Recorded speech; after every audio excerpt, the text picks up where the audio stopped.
screen machine over. Yes.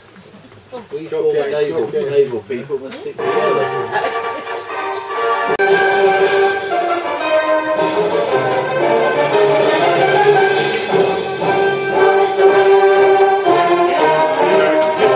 The great leader Kim Jong-il said as follows: "The brave seamen of our People's Army captured Pueblo, the armed spyship of the U.S. imperialists, which was conducting espionage in our territorial waters, and over 80 aggressors on board a ship. It was a severe punishment to the U.S. imperialist aggressors who violated the sovereignty of our country." Pueblo, armed spyship of the U.S. imperialists. This is Pueblo, armed spyship of the U.S. imperialist aggression forces captured by our seamen on January 23, 1968.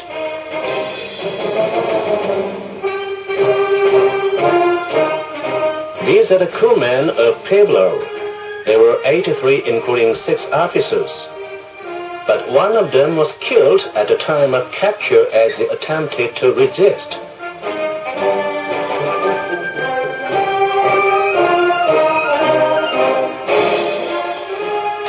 The report on the capture of Pueblo excited the world. A foreign reporter said, "The capture of a U.S. warship by other nation is a surprising event unprecedented in history. What will be the answer of the United States that claims to be a superpower?"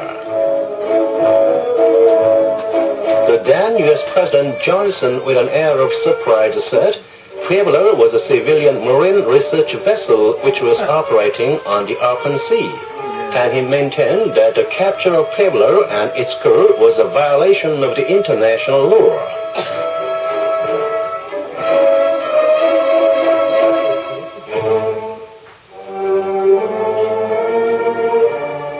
The captured crew also attempted to hide their identities and deny their crimes.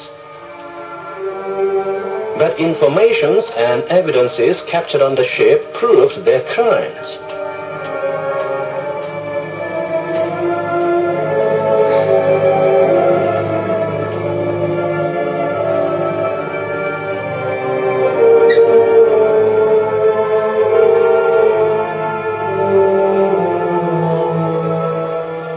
Of the ship, Lieutenant Colonel Lloyd Mark Butcher confessed that Pueblo was an espionage vessel belonging to the U.S. Pacific Fleet, and all the crew had rich experiences of espionage, and that the commander of the operation was Rear Admiral Frank Johnson, the commander of U.S. Navy in Japan, and their task was to detect military objects and the distribution of radar networks along the coast of the Democratic People's Republic of Korea and the movements of Navy of the Korean People's Army.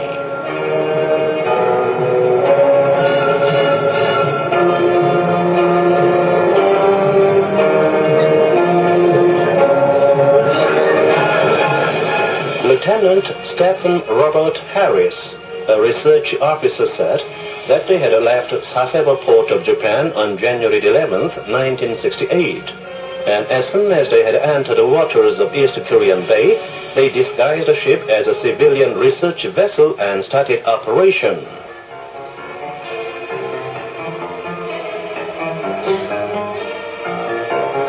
Lieutenant Junior Grade Frederick Carl Schumacher, operational officer, said that they had caught operations of various raiders on 135 occasions and photographed movements of warships and civilian vessels tens of times during the operation in the waters.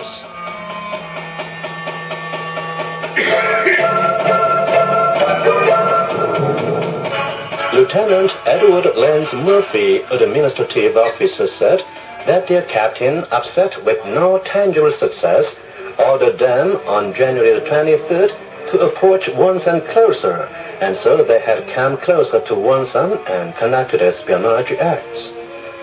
He continued that their location at that time was 7.6 miles from Rio Island on the Sea of Wonsan, and the warships of the Democratic People's Republic of Korea had appeared and captured them.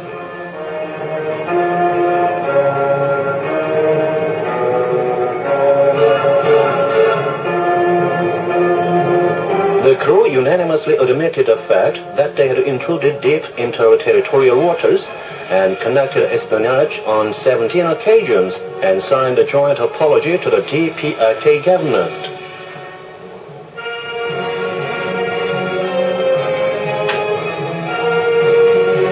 As a result, the statement of U.S. President Johnson was proved to be a sheer lie.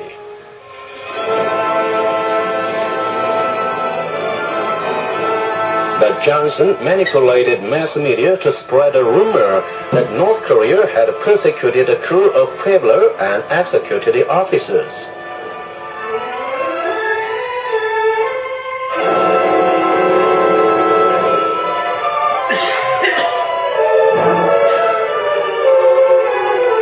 But at that moment, the officers were writing a letter to dear President Johnson. Your Excellency President, now we are enjoying humanitarian treatment and are provided with everything necessary for our daily life. The treatment accorded us is beyond the expectation which we do not deserve.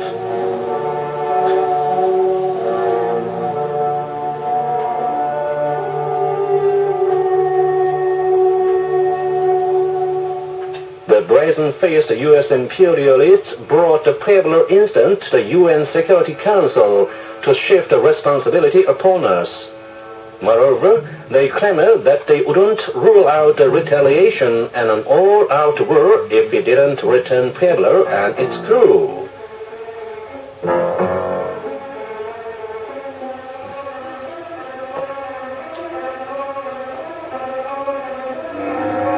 At the same time, they brought large forces, including the nuclear-powered aircraft carrier Enterprise, to make us surrender.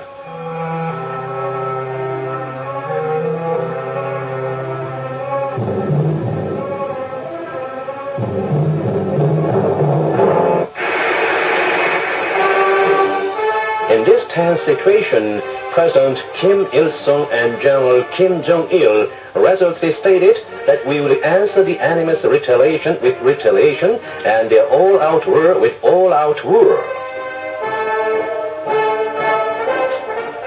Many countries of the world supported the revolutionary stand of our republic and condemned the U.S. imperialists.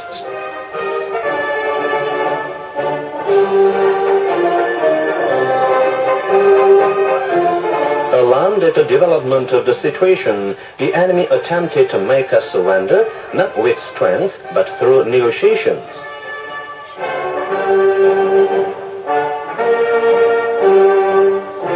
General Kim Jong-il instructed to state, the U.S. government should take responsibility and apologize. Then we'll return the prisoners, but we cannot return Pueblo as it is a trophy.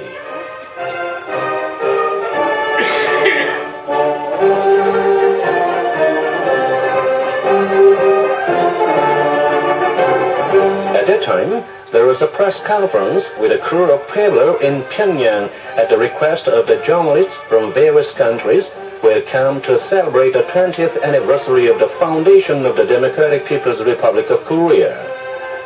All our crimes have already been disclosed to the world. Unless the U.S. President and government apologize to the Democratic People's Republic of Korea government for our crimes, we will be brought to the trial according to the laws of this country and be sentenced either to death or long-term imprisonment.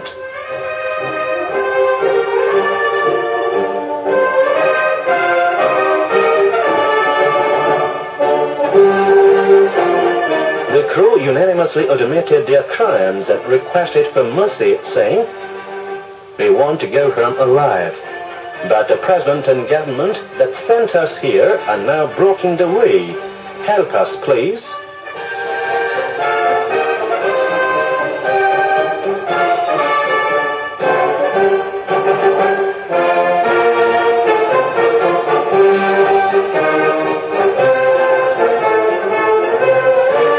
Lionel Martin, American journalist, said that he was very ashamed as an American to hear the words of the prisoners, and the U.S. President and government should not only apologize but also guarantee that such things will never happen again.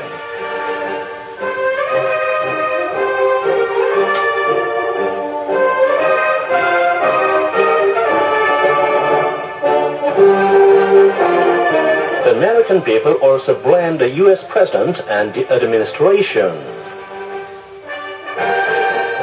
This threw the President and administration into utter confusion.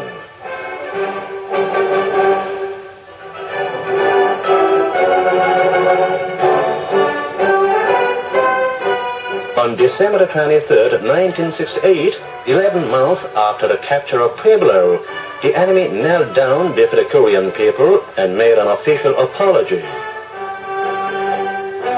To the Democratic People's Republic of Korea government, the U.S. administration assumes full responsibility and seriously apologizes for the intrusion into the DPRK territorial waters by U.S. war vessel and for its serious espionage activities, and guarantees that no American warship will intrude into the DPRK territorial waters in the future.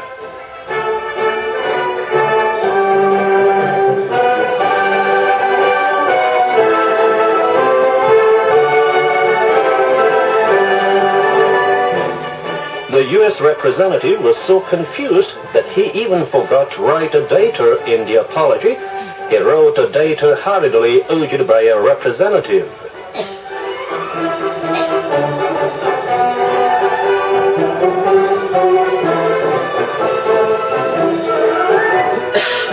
President Johnson complained that the apology was the only one of its kind in the U.S. history.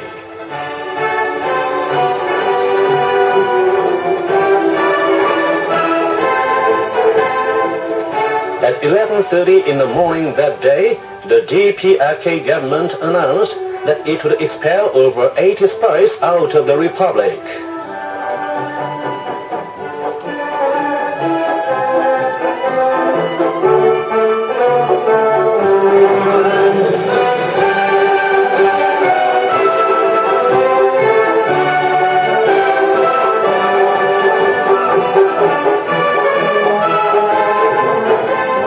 Aggressors who lorded it over everywhere in the world were driven out of our country.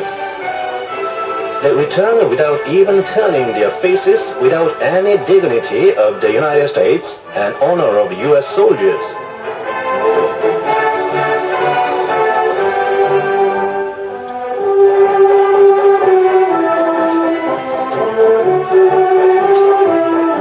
U.S. imperialists who knelt down before the Korean people are now running on downhill.